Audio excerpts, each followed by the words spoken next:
Hello students, welcome to Deepak law classes. आज का हमारा टॉपिक है स्टॉपल। स्टॉपल का जो टॉपिक है उसको डील करते हैं section 115 to 117 of Indian evidence act. तो स्टॉपल का सबसे पहले हम देखेंगे कि इसका ऑब्जेक्ट क्या है।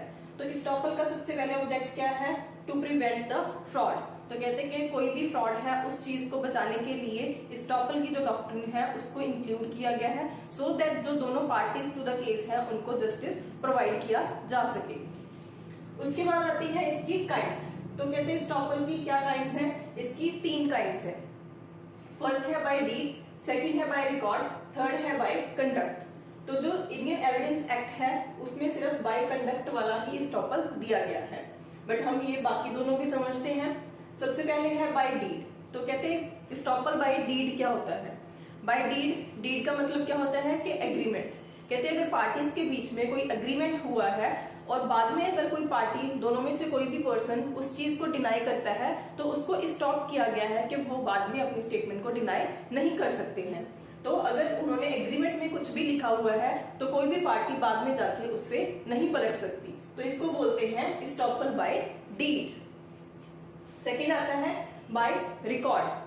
तो जो स्टॉपल बाय रिकॉर्ड है वो है अगर कोर्ट की कोई भी जजमेंट आ चुकी है किसी केस के रिलेटेड दोनों पार्टीज के बीच में, तो वो बन जाता है एक रिकॉर्ड। तो ऑफिशियल रिकॉर्ड में जो भी है तो पार्टीज बाद में उस चीज को डिनाई नहीं कर सकती हैं, तो वो बन जाएगा स्टॉपल बाय रिकॉर्ड। आगे आता है हमारा थर्ड बाय कंडक्ट। तो बाय कंडक्ट क्या है कि पार्टीज का जो भी कंडक्ट है, जो उन्होंने वर्ड्स जेस्चर्स में जो भी कुछ कहा है, तो बाद में वो लेटर ऑन जाके उस चीज को डिनाई नहीं कर सकते हैं। तो इस चीज को एक्सप्लेन किया गया है section 115 of Indian evidence act में। तो पार्टीज के कंडक्ट से जो भी उन्होंने कंडक्ट किया है उसके बाद उसको जो वो डिनाई नहीं कर सकते हैं वो बन जाता है स्टॉपल बाय कंडक्ट। इसकी कुछ इसेंशियल्स हैं, उसके बाद ही जो सेक्शन 115 है वो अप्लाई होता है। तो इसेंशियल्स इसकी क्या है? सबसे पहले है कि रिप्रेजेंटेशन। तो कोई भी अगर कहते जो स्टॉपल है बाय कंडक्ट है, अगर उसको हमने यूज करना है तो सबसे पहले क्या होना चाहिए कि वहां पे एक पार्टी ने दूसरी पार्टी को एक रिप्रेजेंटेशन दी होनी चाहिए। तो एक पार्टी दूसरी पार्टी को रिप्रेजेंट करती है कि ये चीज ऐसी है, उसके बाद फिर वो जो रिप्रेजेंटेशन है उस पर दूसरी पार्टी ने अगर बिलीव किया है देन वो स्टॉपल वहां पे अप्लाई होगा। तो फर्स्ट कंडीशन क्या है कि वहां पे रिप्रेजेंटेशन है। इसकी एक एग्जांपल करते हैं। कोई पर्सन है, वो एक गवर्नमेंट सर्विस में है, जब उसने जॉब ली तो वो अपनी एक पर्टिकुलर एज बताता है कि मैं इस एज का हूँ, तो वो लाइफ टाइम उसका वही एज चलती है। बट लेटर ऑन जाके जब उसकी रिटायरमेंट की जाती है तो वो अपने जो रिकॉर्ड्स हैं पिछले वाले वो शो करता है कि मेरी एज ज्यादा नहीं है, मेरी एज थोड़ी कम है, तो मेरी रिटायरमेंट की जो एज है वो अभी बड़ी है। तो इस केस में क्या होगा कि पर्सन ने अगर लाइफ टाइम में ये रिप्रेजेंट किया है कि उसकी एज कुछ और है, तो उसको क्या माना जाएगा? जो वो एज पहले शो कर रहा है तो उसी को माना जाएगा, क्योंकि उसने खुद ने रिप्रेजेंटेशन की है। तो जो भी उसने रिप्रेजेंटेशन की है कोर्ट उसी को मानेगा, और जो अब वो रिकॉर्ड शो कर रहा है उसको नहीं माना जाएगा। तो पर्सन को स्टॉप किया जाएगा कि जो आपने पहले रिप्रेजेंट किया है हम उसी चीज को मानेंगे। सेकेंड आता है कि इंटेंशन। तो कहते हैं रिप्रेजेंटेशन तो पर्सन ने कर दी, सेकेंड कहते हैं उसकी जो इंटेंशन है वो भी होनी चाहिए। जो भी पर्सन रिप्रेजेंटेशन कर रहा है तो उसकी ये इंटेंशन होनी चाहिए कि जो दूसरी पार्टी है वो इस चीज पे एक्ट करे। तो इंटेंशन का होना बहुत जरूरी है। अगर इंटेंशन ही नहीं है, अगर इंटेंशन मिसिंग है तो वहां पे स्टॉपल अप्लाई नहीं होगा। तो फर्स्ट हो गया रिप्रेजेंटेशन, सेकंड हो गया इंटेंशन, थर्ड हो गया कि जो सेकंड पार्टी जिसको रिप्रेजेंटेशन दी गई है तो वो पार्टी को उस चीज पे एक्ट करना भी जरूरी है।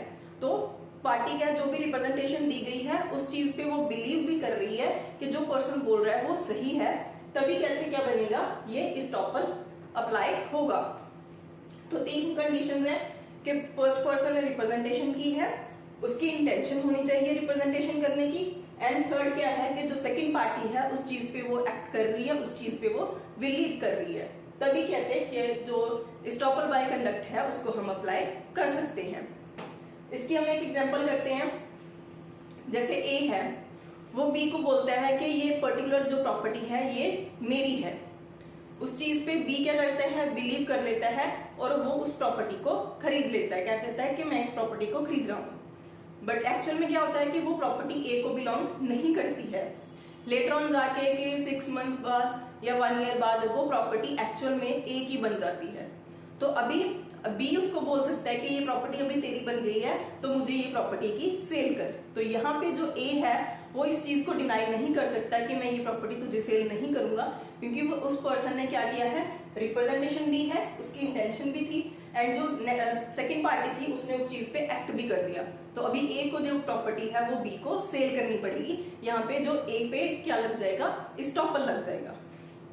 तो यहाँ पे वो स्टॉपल से क्या हो जाएगा, स्टॉप हो जाएगा कि अभी वो डिनाई नहीं कर सकता कि ये टाइटल अभी मेरा नहीं है, क्योंकि अल्टीमेटली जो टाइटल है उसके पास आ गया है। तो इसके साथ हमारा स्टॉपल वाला टॉपिक कंप्लीट होता है।